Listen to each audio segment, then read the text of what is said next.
أستغفر الله العظيم الذي لا إله إلا هو الحي القيوم وأتوب إليه. بسم الله الرحمن الرحيم.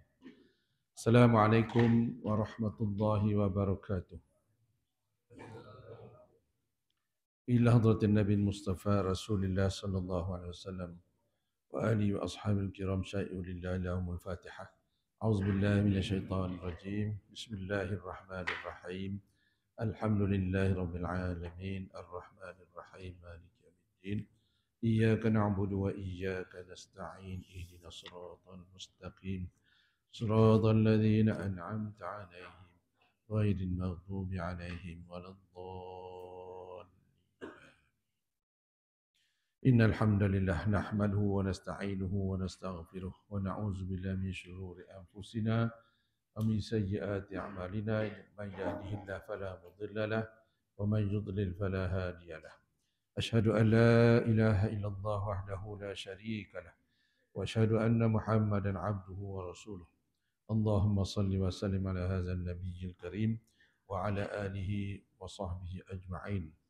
سبحانك لا علم لنا إلا ما علمتنا إنك أنت العليم الحكيم ولا حول ولا قوة إلا بالله العلي العظيم.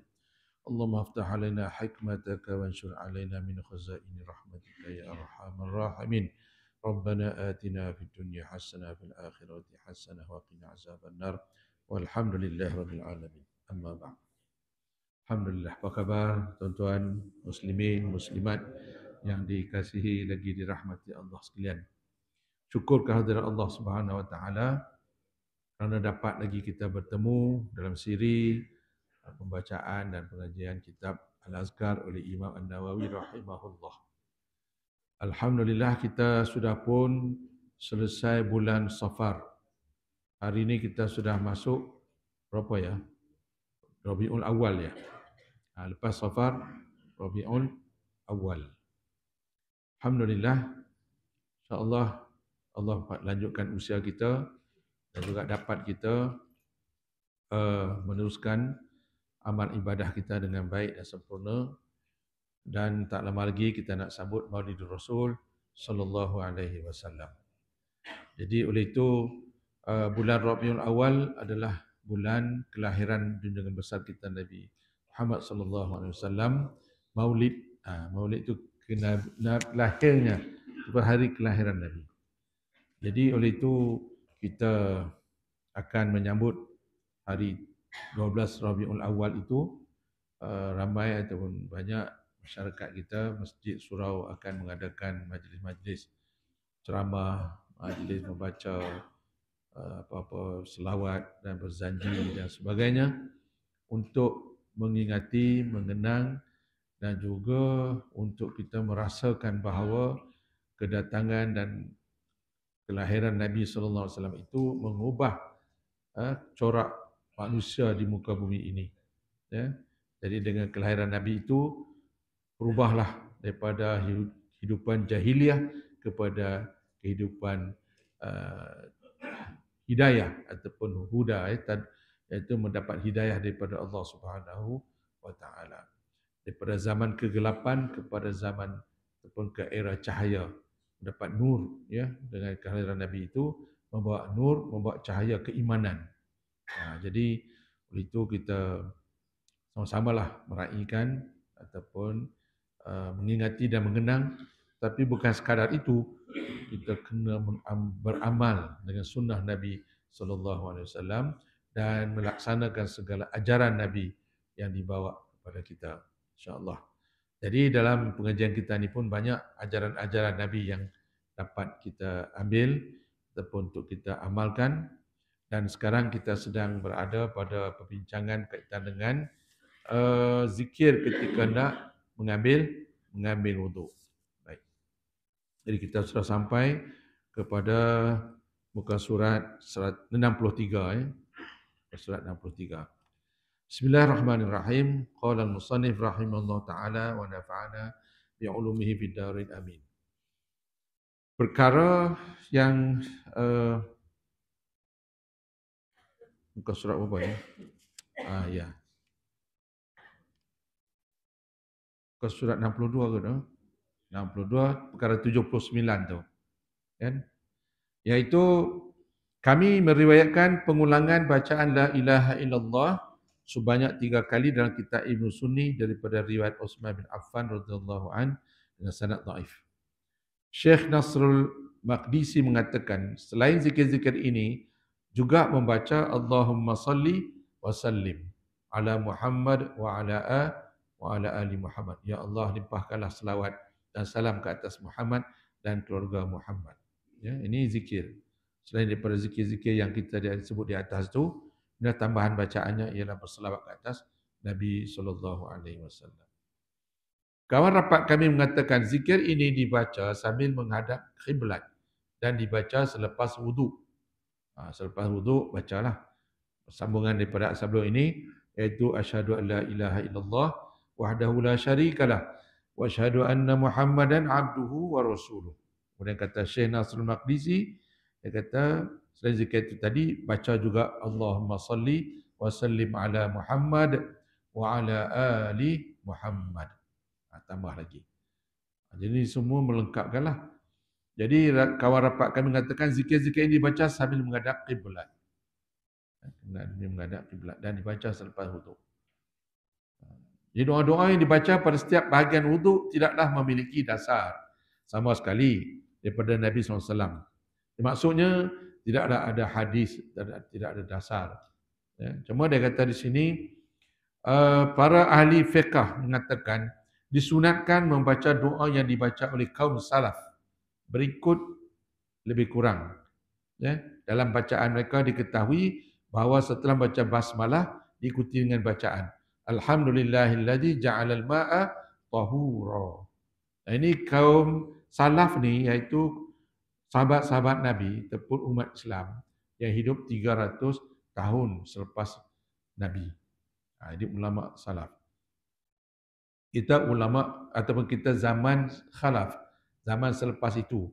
Tapi ulama yang dah terdahulu melakukan ataupun mengamalkan ini. Maka kita sunatkanlah untuk membuat atau membaca bacaan ini. Dalam bacaan mereka diketahui bahawa setelah membaca basmalah diikuti dengan bacaan Alhamdulillahilladzi ja'alal ma'a tahura. Segala puji bagi Allah yang telah menjadikan air ini suci. Jadi air yang kita nak ambil wuduk itu, kita ucap hamdalah, kita memuji Allah. Dan dengan air itu, kita boleh berwuduk. Dan dengan air itu tahura. Dan air itu menjadi suci. Jadi air ini boleh bersuci. Kita ada banyak cecair. Dalam kehidupan kita ni ada banyak cecair. Tetapi cecair yang air ini saja yang boleh bersuci. Cecair lain tidak boleh. Contoh, minyak. Minyak pun cecair juga. Minyak gas ke, minyak apa saja minyak lah. Bolehkah kita nak ambil minyak untuk membuat cuci? Tak boleh. Tak bersih. Jadi kalau nak mencuci barang lain bolehlah. Mekanik dia guna minyak lah untuk cuci enjin. Untuk cuci apa nama tu, macam-macam lah, ball bearing lah, apa sajalah benda-benda motor. Itu boleh cuci dengan minyak gas lah. Tapi kalau nak cuci diri kita, nak istinja, nak guna minyak, parah juga. Nak istinja dengan minyak, boleh tak boleh? Jadi menambahkan apa? Tak elok jadinya. Dan tak cuci. Tapi kalau dengan air, memang cuci. Bersih. Kan? Tengok, di situ kita puji Allah. Alhamdulillah. Kerana ada air. Kalau tidak ada air, susahlah. Nak cuci apa pun tak jadi. Cuci badan, cuci pakaian, cuci makanan, cuci tempat, alat-alat, semua nak cuci itu dengan air. Kan? Baik. Jadi oleh itu, Alhamdulillah, alladzi ja'alal ma'. Puji-puji bagi Allah yang menjadikan air. Saya tengok dalam kitab Iqna'. Saya ada buka satu kitab fiqh. Iqna' ni kitab apa ya?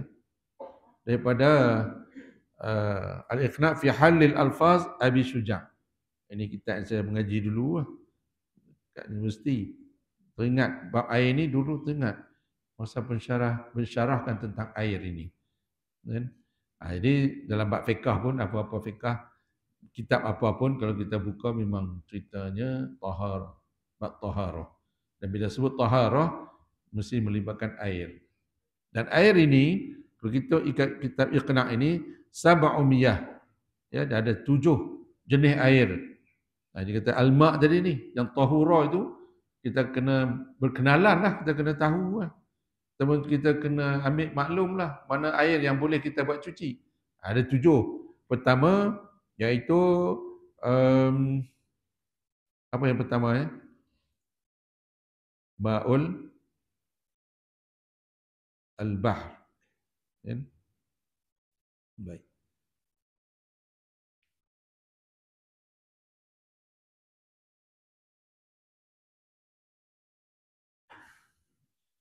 Ahaduha ma'us sama, iaitu air hujan. Ma'us sama. Air yang turun daripada langit lah, hujan. Yang kedua, taniha ma'ul bahar, air laut. Itu pun air juga. Dia bukan daripada langit, tapi daripada bumi. Daripada laut lah. Itu yang kedua. Yang ketiga,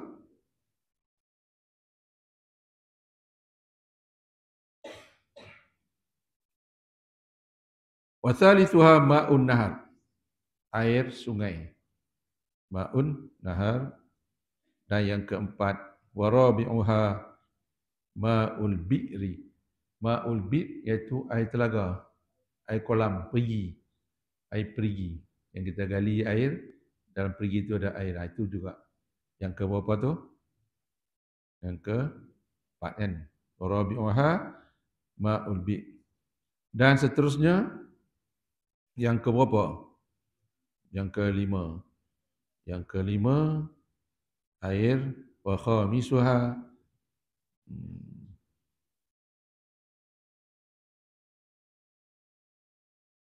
ma'ul ain. Wa khamisuha ma'ul ain. Itu air, bukan air mata kita ni, air mata air yang keluar daripada perut bumi. Yang ke-5. Yang ke-6, wasadisuha ma'us salj, iaitu air salji. Di tempat kita mungkin tak tahu. Mungkin di negara-negara yang ada 4 musim, 4 season adalah salji. Itu juga air yang bersih. Dan akhir sekali, sadisuha ma'us salj. Dan yang akhir sekali, wasabi'uha ma'ul barad. Bifathir ra'. Ra' tu dipatahkan. Ma'ul barad. Iaitu air embun. Air embun. Juga boleh buat bersuci. Kenapa air embun ini? Dia juga kedua-duanya al-hakama yang baik. Kedua-duanya turun, diturunkan daripada langit. Baik. Itu yang disebutkan tadi. Ja'alal ma'a tahura. Itulah 7 jenis al-ma' ataupun air yang boleh dijadikan sebagai tahur ataupun membuat suci, bersuci dan sebagainya. Itu ketika mana dalam bacaan membaca basmalah diikuti dengan bacaan itu tadi, alhamdulillah alladzi ja'alal ma'a tahura. Itu bahasa Arabnya lah. Kalau tak boleh bahasa Arab, puji-puji, segala puji bagi Allah yang telah menjadikan air untuk bersuci. Menjadi air ini suci. Menjadi air ini suci. Itu air yang kita nak ambil untuk. Puji Allah dulu. Baik. Itu ketika nak basuh muka. Tetapi belum ambil uduk lagi tu. Baru peringkat awal. Ini ketika berkumur. Nak berkumur. Ada bacaan zikirnya. Jadi artinya setiap gerak badan kita ataupun laku perbuatan kita nak mengambil uduk itu semua ada zikir-zikir yang tertentu. Zikir-zikir tersendiri. Tadi ketika mana? Ketika kita nak baca bismillah itu diikuti dengan alhamdulillah alladzi ja'alal ma'a tahura. Sekarang kita nak kumur pula. Kan bila nak ambil uduk tu kumur. Masuk air dalam mulut, nak berkumur. Kan kumur. Kemudian apa baca pula? Allahumma asqini min haudhi. Ini lain pula doanya. Allahumma asqini min haudhi nabiyyika ka'sana ka'san la azma'u ba'dahu abada. Iaitu, ya Allah, Allahumma isqini, atau bersama Allahumma isqini min haudhi nabiyyika. Ya Allah, berilah aku minum dari kolam nabimu segelas yang dengannya aku tidak akan merasa haus selama-lamanya. Ka'san. Ka'san tu gelas. Satu gelas. La azma'u. Dan aku tak haus lagi ba'dahu. Selepas itu abada, selama-lamanya. Kerana haud ini, kita tengok bagaimana ataupun telaga, kerana Rasulullah SAW dianugerahkan haud. Ya. Al-haud dari sudut bahasa bermaksud kolam atau tempat air. Ini ketika kita berkumur tu kan air masuk dalam mulut. Dia berkaitan dengan minum. Walaupun kita kumur nanti kita nak keluarkan balik. Tapi dia melibatkan soal air dan mulut kita dan untuk dahaga. Oleh itu, untuk mengambil semangat ataupun roh kita berkumur itu, maka mintalah Allah Subhanahu Wa Taala kurniakanlah, berilah kepada kita, ya Allah, berilah aku minum dari kolam Nabi. Jadi kolam Nabi ada satu kolam di akhirat besok. Allah anugerahkan haud kepada Nabi. Iaitu sebelum masuk syurga, di kolam itulah singgah, checkpoint bagi mereka yang beriman, bagi mereka yang dipilih untuk menjadi ahli syurga. Selepas titian sirat akan terus pergi ke satu tempat lagi dalam di hari akhirat besok, dinamakan haud ataupun kolam Nabi, telaga Nabi. Dan Nabi menunggu di situ umatnya. Nabi tunggu. Selepas Nabi selesai di titian sirat, semua akan pergi menuju ke satu lapangan lagi, satu tempat lagi yang mana di sana ada haud Nabi. Baik, kalau gitu haud ini di sudut bahasa maksudnya kolam lah ataupun tempat air. Tapi yang dimaksudkan haud di sini adalah telaga Rasulullah SAW, kerana Allah SWT menyediakan sebuah telaga yang diperuntukkan khas pada Nabi Muhammad SAW yang terletak di padang mahsyar pada hari akhirat kelak. Jadi apabila kita berkumur, berdoalah, ya Allah, berilah aku segelas pun jadilah. Jadi dengan segelas air daripada haud Nabi di padang mahsyar besok, tak akan dahaga buat selama-lamanya. Itu insya-Allah kita semua moga-moga berdoalah, beramallah ya, agar kita mendapat rahmat Allah dan diterima untuk bersama-sama dengan mereka yang tergolong daripada Ahlul Jannah. Yang selepas setiap sirat itu satu checkpoint, maka masuk satu checkpoint lagi ialah untuk mendapat peluang minum air dia telaga daripada haud Nabi sallallahu alaihi wasallam. Imam Muslim rahimahullah meriwayatkan bahawa Rasulullah SAW berkhutbah di Ghadir Khum, sesungguhnya aku meninggalkan di tengah-tengah kamu dua perkara yang berat. Ya, iaitu kata Al-Thaqalain, kitab Allah dan itrahku, keturunanku, yakni Ahlul Bait, baginda dan bahawa keduanya tidak akan berpisah sehingga kelak datang kepadaku di telaga haud. Setiap Nabi memiliki telaga. Semua Nabi ada telaga masing-masing. Maklumlah di padang mahsyar ni, bukan di dunia macam kita ni. Pergi mana-mana ada air. Kan? Pergi masjid ada air, pergi shopping mall ada air, pergi padang kat sekolah ada air, kat pejabat ada air, mana-mana ada air. Tapi kalau di padang mahsyar, habis. Tak ada peluang lagi dah. Tak ada sumber air lagi dah. Ya, panas ada.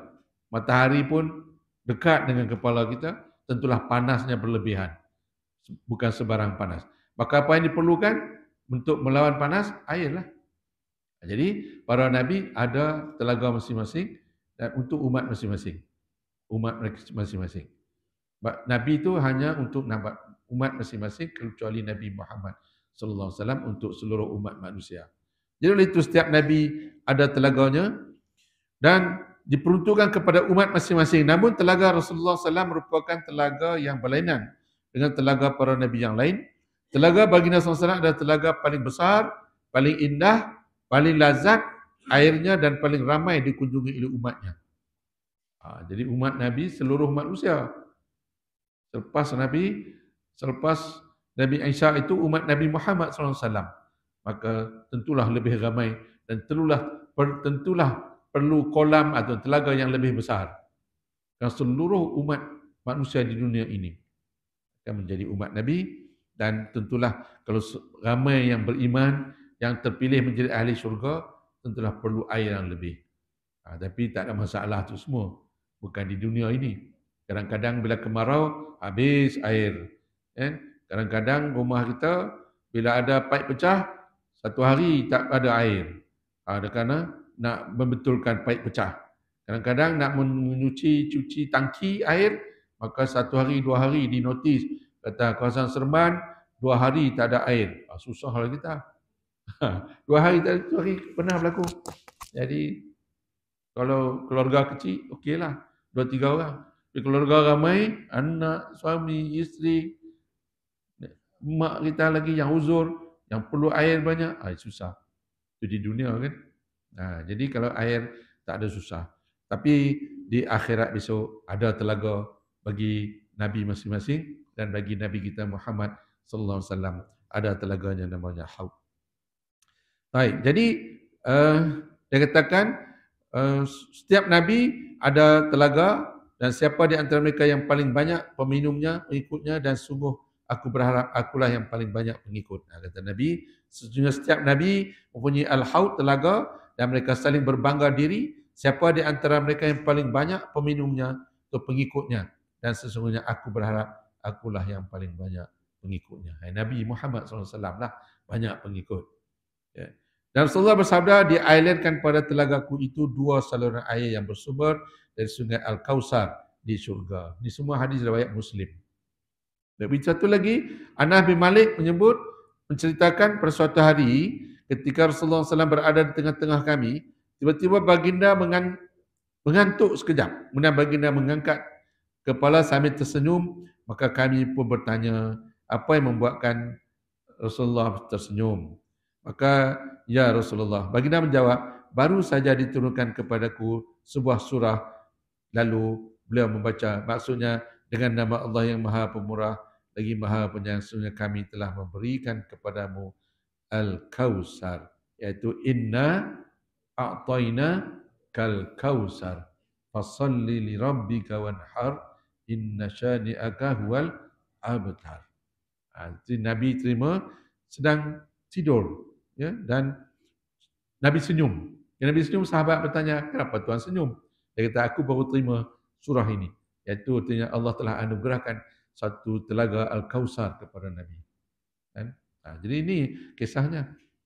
Jadi dikatakan sesungguhnya dan baru saja diturunkan kepadaku sebuah surah iaitu inna a'tainakal kal kausar.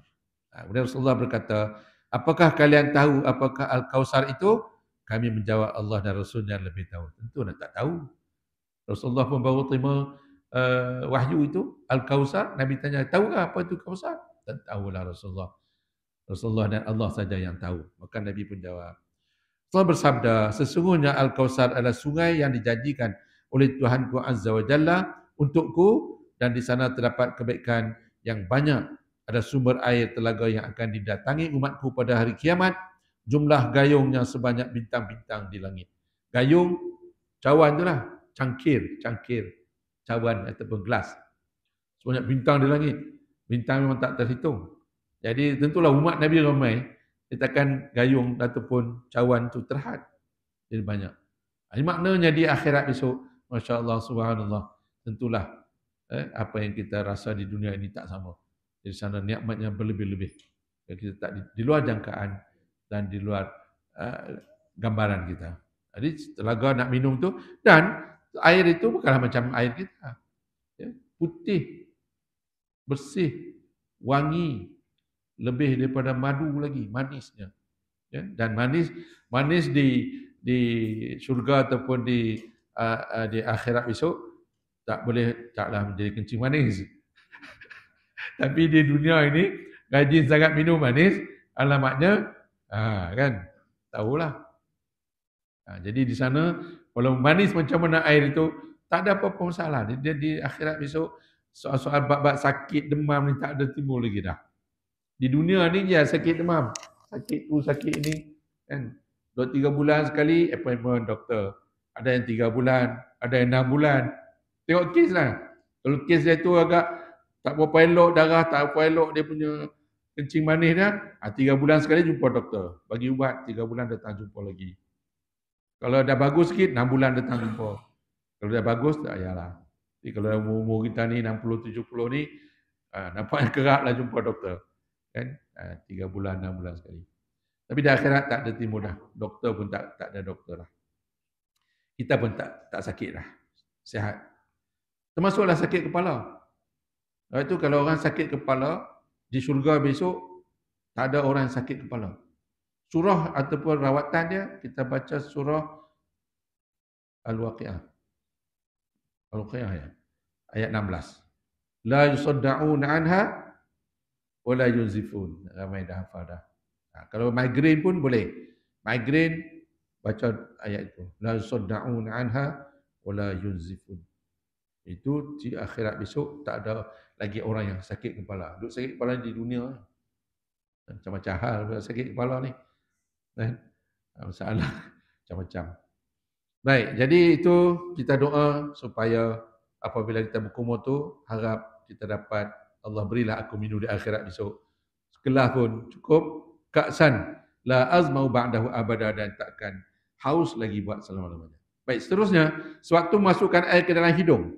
Ini kan kita bila dah kumur, satu, masuk dalam hidung, kemudian nak keluarkan balik. Bukan jangan hidung sedut terus. Hidung, kemudian hembus keluar.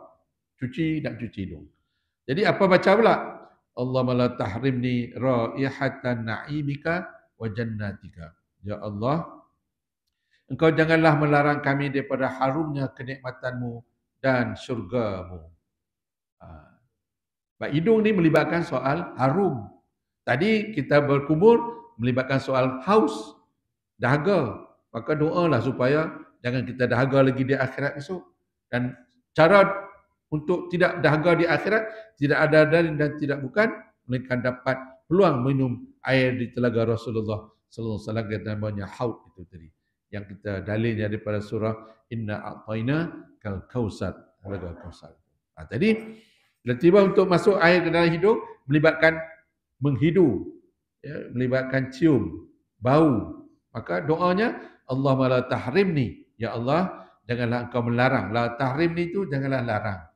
Iaitu jangan melarang raihatan na'imika, iaitu daripada harumnya wa jannatika, iaitu nikmat surgamu. Surga itu harum. Surga harum. Neraka yang busuknya. Api. Api memang busuk.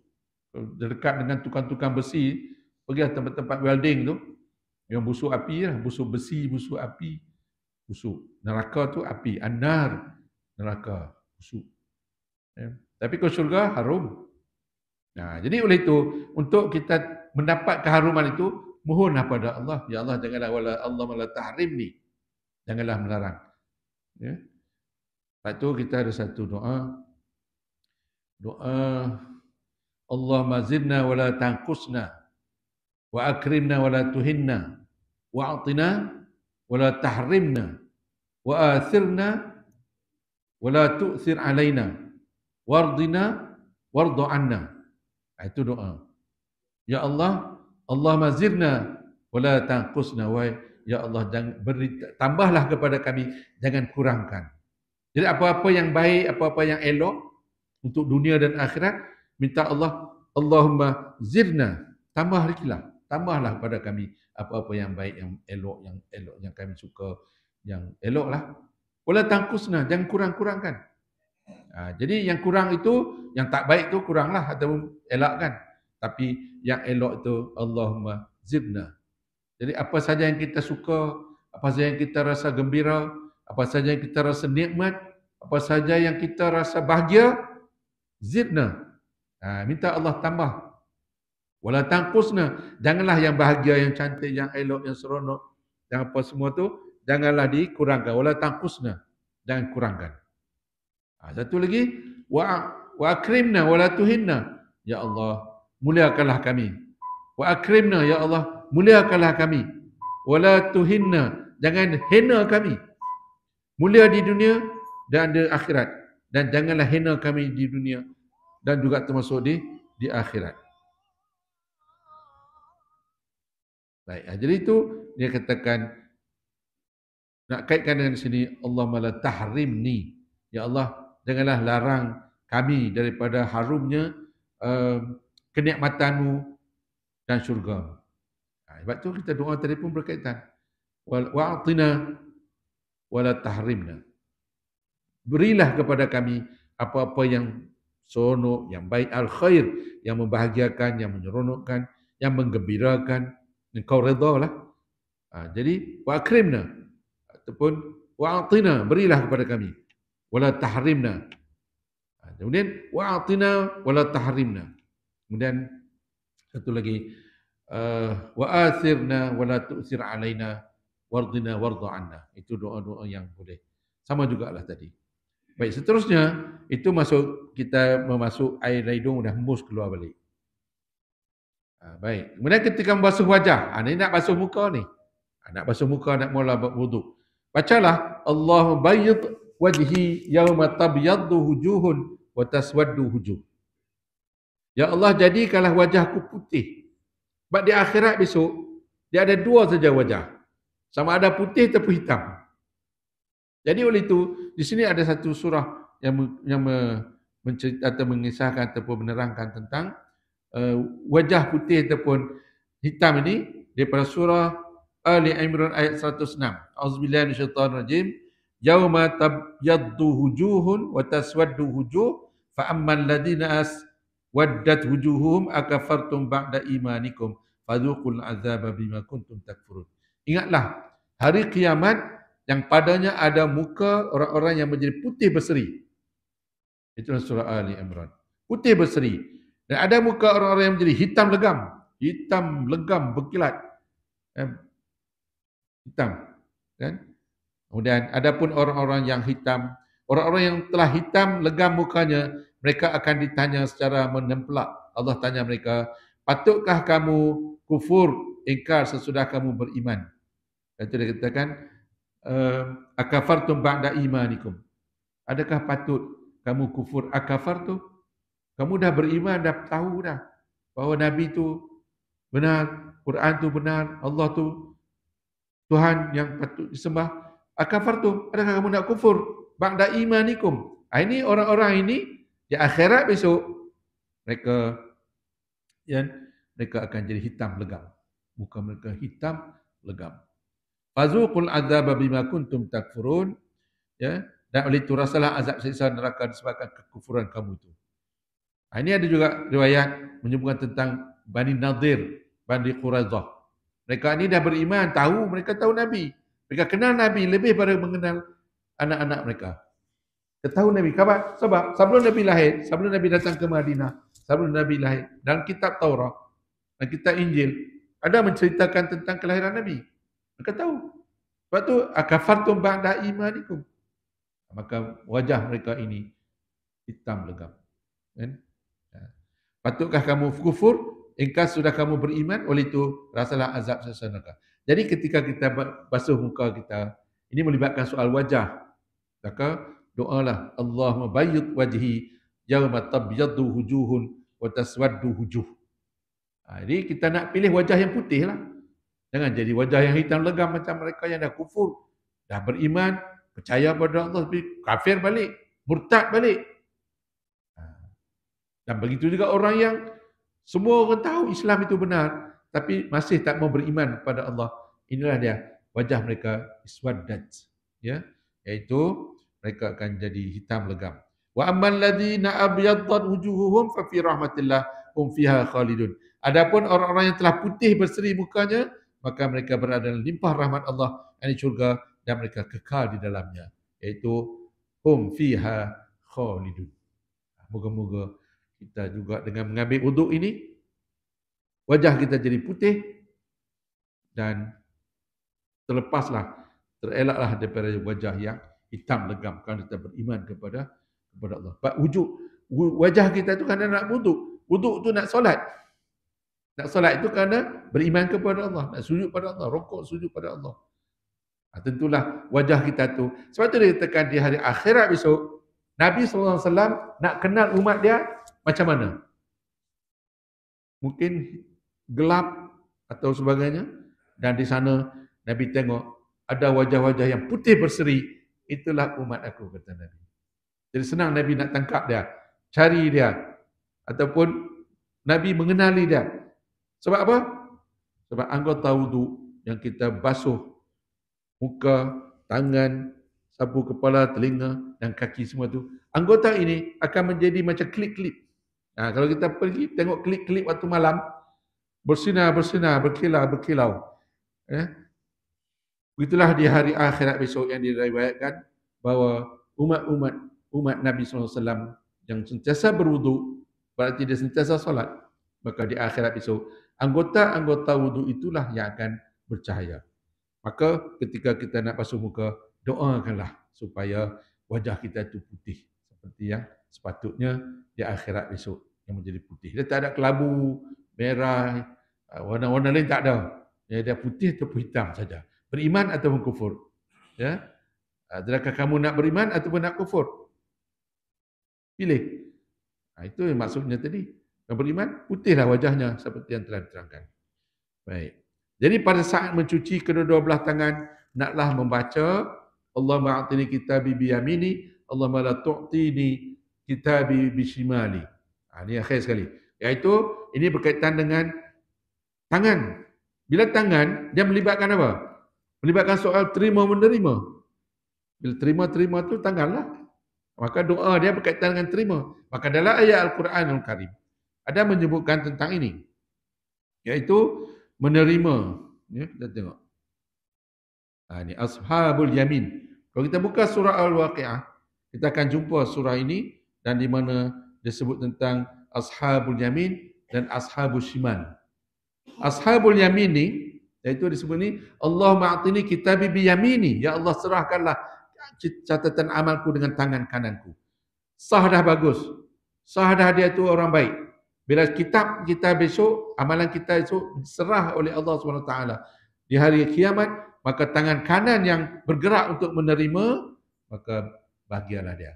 Artinya dia dah terpilih untuk menjadi ahli syurga. Jadi dikatakan sini, orang ashabul yamin, adapun golongan ashabul yamin atau golongan kanan ini, itu orang yang menerima kitab catatan amalannya di dunia dari tangan kanan. Mereka ialah golongan orang-orang saleh, abrar, ataupun golongan muflihun. Adapun golongan ashabul yamin adalah orang-orang yang memiliki sekurang-kurangnya iman, dan mereka juga adalah orang yang amal kebajikannya melebihi kejahatan. Jadi amal timbangan amal lebih baik daripada kejahatan. Sekalipun golongan ini terlepas dari azab neraka, namun mereka tidak terlepas menerima hisab dari Allah SWT.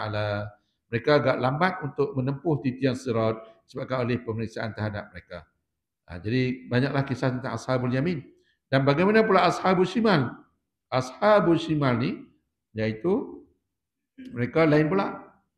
Jadi mereka ini adalah orang-orang yang terima buku catatannya daripada tangan kiri. Baik. Ashabul shimal ini iaitu dikatakan di sini, dikatakan ashabul shimal atau golongan yang menerima catatan amal di tangan kiri, mereka adalah orang-orang mukmin asi. Orang mukmin tapi asi, bukan orang mukmin yang mukmin, tapi asi atau orang mukmin yang durhaka. Kejahatan mereka lebih berat dari amal kebaikan yang mereka lakukan. Mereka akan dimasukkan ke dalam neraka dahulu, sebelum akhirnya akan dimasukkan juga ke dalam syurga. Jadi bagi orang yang beriman ni, walaupun dia buat maksiat macam mana, dia masuk juga syurga. Tapi dia kena singgah dulu, kena cuci dulu apa amalan buruk yang dia buat. Itu ashabul shimal. Baik. Jadi oleh itu, mintalah doa pada Allah supaya apabila basuh tangan tu, Allahumma a'tini kitabi biyamini. Ya Allah, serahkanlah kitab catatanku itu dengan tangan kanan. Allahumma la tu'ti kitabi bishimali. Janganlah serah kitab catatanku besok dengan tangan kiri. Jadi ketika basuh tangan, kaitannya dengan soal terima kitab. Baik kanan, baik kiri. Jadi Alhamdulillah. Setakat itu dulu. Banyak lagi kalau kita nak teruskan. Dan insyaAllah. Baik, kita sambung pada perjumpaan yang akan datang. Moga-moga dapat memberi manfaat dan faedah untuk kita. Jadi kalau tak dapat nak baca, buka-bukalah, ulang kajilah di rumah. Tulis nota dekat nota kita itu untuk kita beramal. Ya, kalau tidak kita, ataupun Ingat bahasa Melayu sajalah. Ya Allah, serahkanlah amalanku besok dengan tangan kananku. Dan bahasa tangan kiri, ya Allah, serah. Janganlah serah amalan catatanku itu dengan tangan kiri. Jadi masuklah tangan kita. Dan seterusnya. Wallahu a'lam. Cukuplah setakat itu dulu tuan-tuan dan puan yang dirahmati Allah sekalian. Moga-moga yang sedikit ini memberi manfaat dan dapat kita beramal dengan sebaik-baiknya. Moga diberkati dan dirahmati Allah Subhanahu wa taala. Auzubillahi samil alim minasyaitonir rajim. Bismillahirrahmanirrahim. Alhamdulillah rabbil alamin wassalatu wassalamu ala asyrafil anbiya'i wal mursalin wa ala alihi washabbihi ajma'in. Allahumma arzuqna mutaba'atan nabi sallallahu alaihi wasallam awwalan wa akhiran wa zahiran wa batinan wa qawlan wa fi'lan wa ibadatan amalan salihah. اللهم زدنا ولا تنقصنا واكرمنا ولا تهنا واعطنا ولا تحرمنا واسرنا ولا تؤسر علينا وارضنا وارض عنا يا رب العالمين وصلى الله على سيدنا محمد وعلى اله وصحبه اجمعين والحمد لله رب العالمين تقبل الله منكم السلام عليكم ورحمه الله وبركاته